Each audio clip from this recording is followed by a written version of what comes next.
Hello everybody, welcome back to my channel. Today I'm doing a reaction video to the Angry Video Game Nerd episode 170. Let's check this out.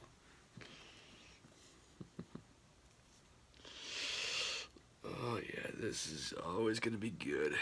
Seeing the nerd do something. See what he's gonna talk about this time. And here we go.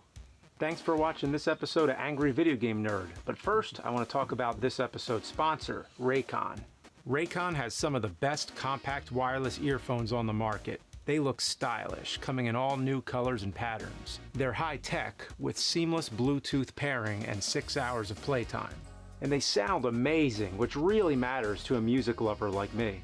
Speaking of music, the company was co-created by R&B singer Ray J and worn by people like Melissa Etheridge. Remember her 90s hit, Come Through My Window? With Raycon's bass enhancement and noise isolation, you'll feel that 12-string ballad ringing through your skull like a migraine at Lilith Fair. And at last, they're affordable, starting at half the price of other premium earbuds on the market. And they're even cheaper when you click the link in the description below to get 15% off your order. Thanks to Raycon for sponsoring this video. He's the angry video game Jurassic Park nerd. Trespasser. Oh boy. Remember when I was talking about Jurassic Park games in the Spielberg games episode 101 if you want to be a nerd? Well, I ordered some new Jurassic Park games, but instead I got this in the mail. Yeah, it's called Trespasser, The Lost World Jurassic Park, or just Trespasser, I don't know. The trailer for the game gives you the impression it might actually be something awesome. The next generation of 3D gaming? All right, so you know what's coming. So I'm gonna say the magic words. How bad could this be? Let's see, Windows 95 or 98, 64 megs of RAM, Pentium 2 chip. This game's too advanced for my retro computers, and probably too shitty for my modern computers. Let's try it anyway. Yeah, now that's what I'm talking about. Look at that arm flopping all over the place. Bad frame rate, background glitching. I feel at home already. The game's breaking down. Let me adjust the settings. That's a new one. I'm sorry, I just need to take a look at this for a moment. That is amazing. When you've only just started the game and you're looking at this, you know you're in for a treat. There exist patches and mods that improve the game from being total ass to just mediocre. But I need the authentic experience. I'm the angry video game nerd, not the slightly irritated video game geek. Wait a minute. What's this? Plane ticket? Huh. The tropics. Yeah, you know what? I could use a vacation. Screw this game. Ladies and gentlemen, this is your captain speaking. Just an update from the cockpit. We're expecting a smooth ride. Cruising altitude of 35,000 feet. The current temperature, 75 degrees. A dinosaur on the wing. What?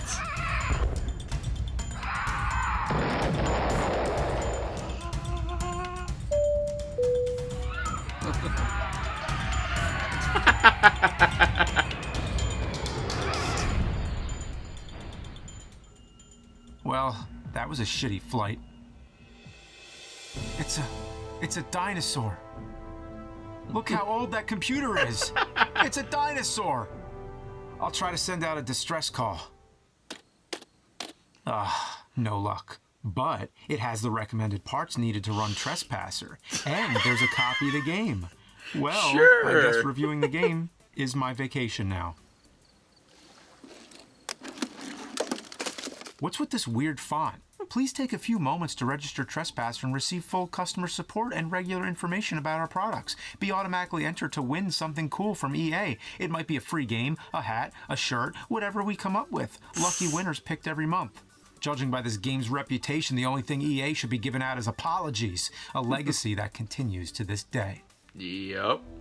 By 1989, International Genetic Technologies had succeeded in their design to genetically recreate the dinosaurs. The intro recaps the movies with the familiar voice of Richard Attenborough as John Hammond. The game itself is supposed to be a direct sequel to The Lost World, so it's technically Jurassic Park 3 before Jurassic Park 3, but following the books at times too. So whatever. You play as Anne, who crashes onto Site B of all places. Man, they just can't stop landing on those fucking dinosaur islands. What's cool is she's voiced by actress Minnie Driver, you know, from Good Will Hunting and GoldenEye. Whoa, what kind of hazardous waste did they dump in that water? What am I even looking at? Okay, let me fix my settings. Nice. Even with the most optimized computer to run the original version of the game, it still crashes and runs like shit. Wow. After what seems like an eternity, I'm finally playing the game. And the background's still glitching. I know it's common for games to have assets fade in, and it's not the worst, but it's still pretty buggy. Trespasser was coded to have realistic physics. The environments are meant to be immersive with plenty of things you can interact with. With your long ragdoll noodle arm, it hardly works. Just try shooting a basketball. Wow. Or try picking up an object, and if you bump into anything, it'll drop whatever you're holding. Look at this. I can't go 5 feet without dropping my gun. And the jumping. Oh, God. Sometimes it's all right, but other times you get stuck. Like on this wall, which is so short. It shouldn't be that hard. I keep falling off. If only I could see my legs. That's like trying to walk on stairs without looking down. You can look down, but the game designers decided it was more important to see the character's boobs. Hey, what's up, nerd? Oh, it's that boundary break guy. How'd you know to call me here? I got this mysterious message to call this computer, and it's asking me to help you understand Jurassic Park Trespasser a little bit better. That's pretty convenient, but I could actually use some help boundary breaking this piece of shit. If we take the camera around Anne, we can see that all she has are shoulders, chest, and a single long arm. The chest is enlarged to hide the fact that she has no legs from the player's perspective. And also it behaves like a health meter, where her heart tattoo appears to be more and more filled as she takes damage. Ow! You can see the different stages of the heart hidden underneath her skin here. Also, her legs seem to be a rotating cube that rolls like a ball cube. This might be the reason why you're having trouble jumping onto the ledges. The collision detection is not that great. So I hope that helps, and I hope it explains a little bit about the coding there for you, nerd. Thanks, yeah, it does. By the way, while I have you, can you send a rescue party here to get me off this island? There's creepy dudes wearing inflatable dinosaur costumes. It looks like they're cutting out the signal. Hey, good luck to yourself out there, nerd. Now I know how to keep track of my health by looking down, but what about ammo? There's no heads-up display or meters showing how many bullets you have left. 7, 6, She 5. tells you. That is really annoying. Also unrealistic. Who counts out loud how many bullets they have left while they're being attacked by a wobbly velociraptor?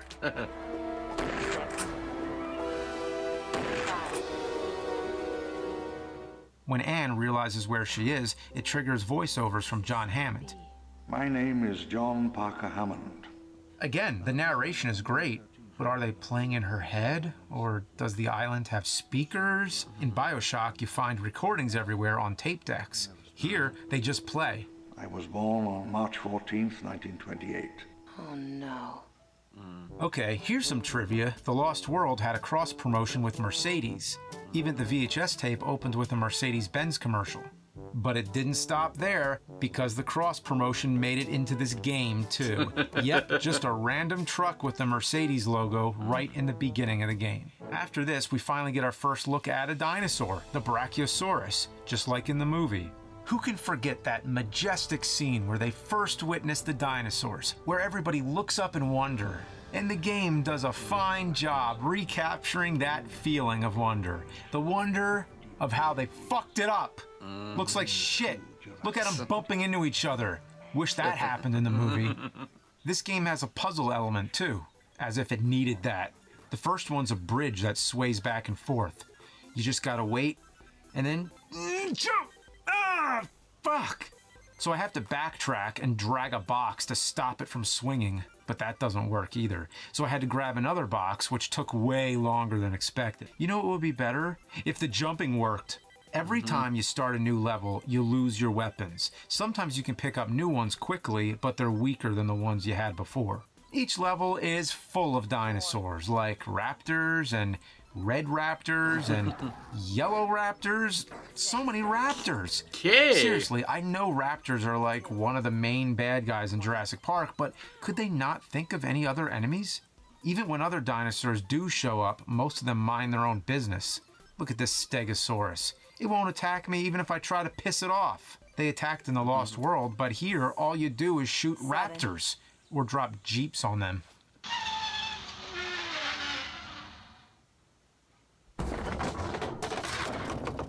And of course, since the game's so broken, whenever raptors show up, the frame rate goes from 20 frames per second to about 5. It's also hard to tell if they're dead. They just sit down with their eyes wide open. They look more tired than anything. I know what you're thinking. Do they have a T-Rex? Yes, they do. Several. And they make almost no attempt to attack you. Really? You can stand under one and it won't care. You might get hit on accident, but not enough to die. I keep thinking whenever one shows up, it'll lead to a big boss fight, but every T-Rex I've come across is either trying to kill another dinosaur or stumbling around drunk.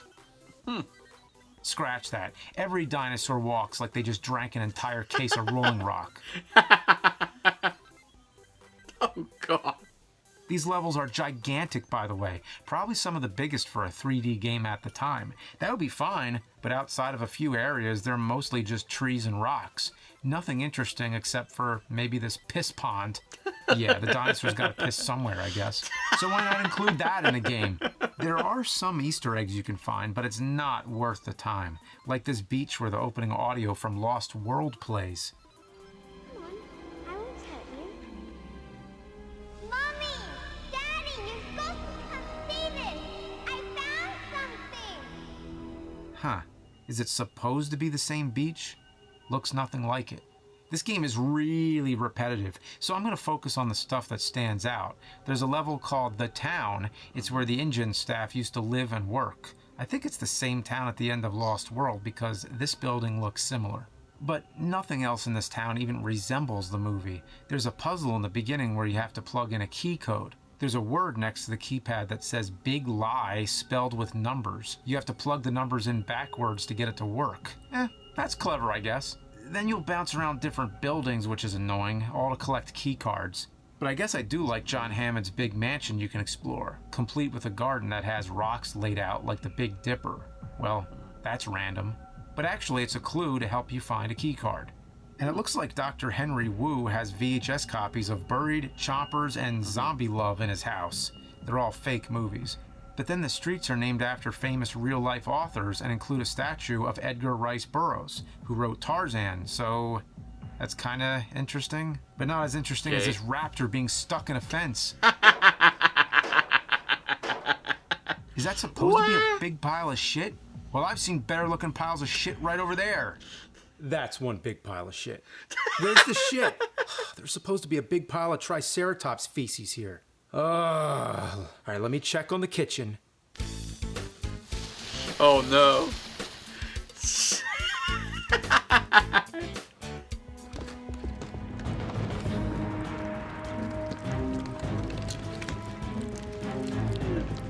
Is it ready? Just a minute, Chef. We don't have a fucking minute. The audience are waiting. Mix the peanut butter with the chocolate syrup. Gosh, I can digest and shit out of real shit faster than you can make that fucking shit. Here it is, Chef. The fuck is that? It's shit. Fucking right, it's shit. Pick it up. That's the shittiest shit I ever saw. And you, do you have your shit together? Can you handle that shit? How's this, Chef? Fucking hell! That's not shit! Your shit! Your very existence is shit! You're a useless sack of worthless fucking shit! Leave the jacket and get out of my kitchen! Get the fuck out, you fucking fuck! Sorry, folks. It won't happen again. Alright, let's try that again. That is a big pile of shit. The next level pissed me off, and not because it starts with another T-Rex. That's good! I get to a harbor with a bunch of containers meant for platform jumping. You knock over a trailer and hope to God it doesn't glitch and land in the wrong area. Oh, watch it go. Got a key card. Okay, what now? Maybe there's a door on that ship over by the pier. It's pretty far away, but it has to be something important, right? The Emily was a tug for bringing in the bigger freighters. Just another Easter egg. So I backtracked and found this note. Card is in the Atlantic. The Atlantic? That's the name of the container I was already at. I did the puzzles out of order and I got the one card too early. Here's the best part. You eventually leave the harbor and get to a lab where you find Dennis Nedry's office. He's the big guy in Jurassic Park who causes the computer system to fail. Turns out Nedry was really into sword and sorcery stuff. He even has a motherfucking massive metal medieval mace. You'll never believe it, but this is the strongest handheld weapon in the game. Really? Yeah, a mace. I was able to bash a raptor's face in. Look at that! Next time you're talking Jurassic Park games, make sure to bring up Trespasser, the one where you fuck up a raptor with a medieval mace. The biggest mistake Dennis Nedry made was leaving this insanely awesome weapon on Site B. If he had this at the other island, where the original Jurassic Park took place, things might have gone differently for him.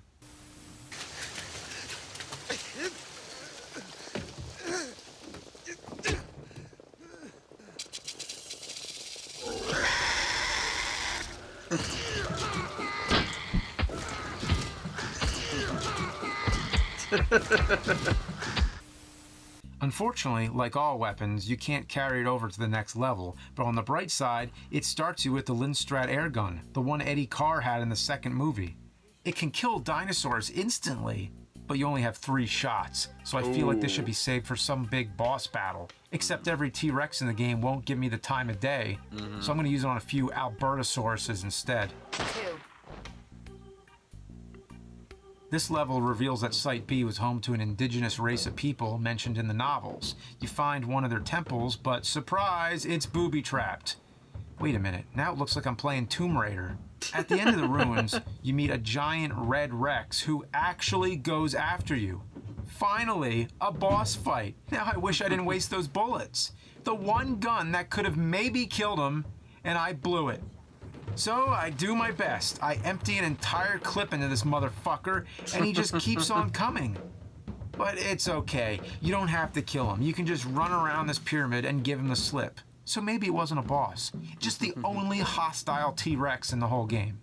But now I'm at the real hard part, an old rickety bridge. You have to jump over this gap, and with this game's shitty jumping, it is beyond impossible. No matter where I jump, I fall again and again. I have no idea what to do, so let's try something I learned a long time ago. Yep, you can just walk over it. Here comes the last level, or as I like to call it, Clumsy Mountain. Why? Because the dinosaurs can't help falling off the cliff. Dumb shits. After Anne calls for rescue, another raptor attacks, but also falls down a cliff. Near the end of the level, I looked back and saw more raptors falling. Birds evolved from dinosaurs, my ass. These assholes can't fly for shit. I made it to the end. All I need to do is jump over some boxes and get picked up by a helicopter. Be careful though, because there is a final boss in the game. Could this be the huge, epic T-Rex battle I've been waiting for? No, it's just a big raptor. A big raptor who kills himself. Really? Holy crap! Man, this sucked. It should have been this crazy, immersive survival experience, but it was just a Tyrannosaurus wreck. Dog shit. We have dog shit here. See, nobody cares. Seamus Blackley, I guess he's responsible for this shit show? Huh, I'd like to ask him a few questions. You didn't say the magic word.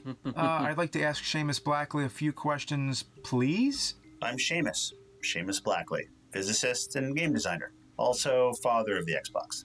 Oh, right, the thing that plays Drake of the 99 Dragons. Yeah, the thing that plays Drake of the 99 Dragons, and Azarek, Rise of Prathia, but also Halo. I was the executive producer of Trespasser before that, so I can answer any questions you have about the game. So, this game did have a lot going for it in '98. Ragdoll effects, physics that inspired Half-Life 2, a surgeon simulator type arm mechanic, but then there's glitchy backgrounds, floating trees, and drunk dinosaurs. What happened? Was this game actually finished? No, this game wasn't actually finished. This was a game from a brand new publisher, DreamWorks Interactive. They weren't very experienced, and I think I was 27 or 28 years old. I didn't know what to do. I was young, and I was stupid, and I was arrogant. And so we tried to finish in the time allotted, and then we were forced to ship a broken game. I thought it was the end of my career. It was incredibly painful to watch. Well, how much involvement did Spielberg have, and what did Richard Attenborough think of the project? Steven had a tremendous amount of involvement in the game and was really supportive. Richard Attenborough, who everyone called the Dickie, was one of the sweetest guys I've ever met. He took us under his wing and made us feel like we were doing something legitimate, which was pretty novel back then, because it's only recently that video games have been seen as sort of a legitimate art form or medium. Back then, everybody still kind of treated you like a skater punk, and so when Richard took us seriously, it meant an awful lot to us. So, why'd you decide on the heart tattoo and screaming ammo level? Why not use a regular heads-up display? The idea was that you would feel that it was your adventure. And part of that was not having a bunch of technology in your face. And we were struggling with the idea of a totally natural interface, having everything in the game literally be in the game world in the context of the game world. The tattoo was one of the first ideas we had about a health meter. We were thinking of putting on the arm, and it happened to be on a tattoo on the chest when we ran out of time, and so that's what stuck. And that's just how stupid things are. Why was that Super Raptor picked as the final boss when the game was already loaded with raptors? We didn't have time to create or budget to create a new boss dinosaur, and we were in a huge rush to finish, and we had a huge amount of pressure from DreamWorks Interactive. Of course, all of these things are ludicrous now when you think about them because, as we say, a late game is only late until it ships, but a bad game is bad forever. What do you think about the game's legacy and fan base it's gained? Have you played or seen any of the mods? You know, Trespasser was made by a team of people who worked very hard. It didn't work out, and it's very traumatic for them. So for all of them, I think most importantly, seeing the love in the Trespasser community is so important and just very beautiful. I have at times been moved to tears, honestly, looking at some of the posts and the work that people have done. Well, cool. Thanks a lot. I really appreciate doing this, but I just have one last question. Could you send somebody to get me off this bullshit island? Now, why would I do a thing like that? I'm the one who stranded you here, on my private island. Excuse me? I took drastic action to bring you here, and it wasn't easy. You ever launch a guy in a pterodon suit at a charter plane with a catapult? It's tougher than it looks. Well, no, that's fucked up. Just let me off your shitty island. I'm sick of playing your shitty game. That's exactly why I trapped you here. I'm sick of jerk reviewers like you talking shit about the game we worked so damn hard on. So I've been baiting and then stranding punk reviewers like you right here on my island. Then I break them mentally so that they love Trespasser. I even got an inflatable costume all picked out just for you. Any other questions, nerd? Yeah, how about a proper T-Rex boss fight? You want to fight a T-Rex? Fine. Here's a T-Rex. God. That's the best you can do? I mean, the inflatable suits fit the budget. Oh, but check out what the T-Rex is holding.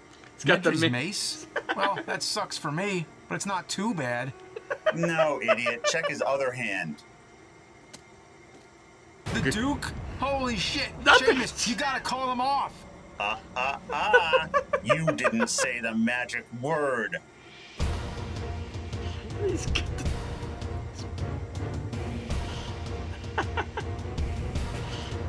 Oh, man. Oh, jeez. Mercedes-Benz. A brand new 2020 Mercedes-Benz GLE SUV. That's the perfect vehicle for escaping a T-Rex.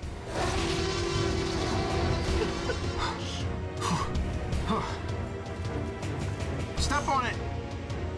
Must go faster. Must go faster.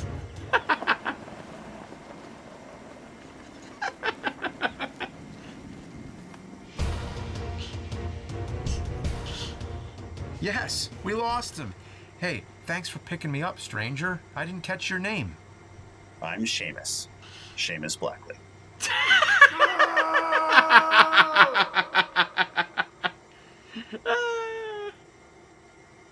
That's good. Really good. That's a good episode. Very fun. Entertaining episode nonetheless. Good stuff. Very good stuff indeed. Oh my. Oh boy. Wow.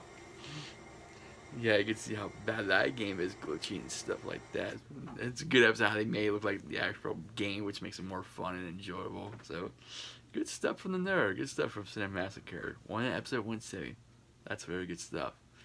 Very good stuff. I'm very enjoyable and very entertained by it. Anyway, please do like, comment, and please subscribe to my channel. Also, go check them out. They do movie reviews. They do Angry Video Game Nerds. He also does board games. He also does the Bullshit Man and other stuff. So, go check him out. Anyway, I hope everybody's have a safe and wonderful Thursday, and I will see everybody in my next video. Take care, stay safe, stay humble, and be a blessing.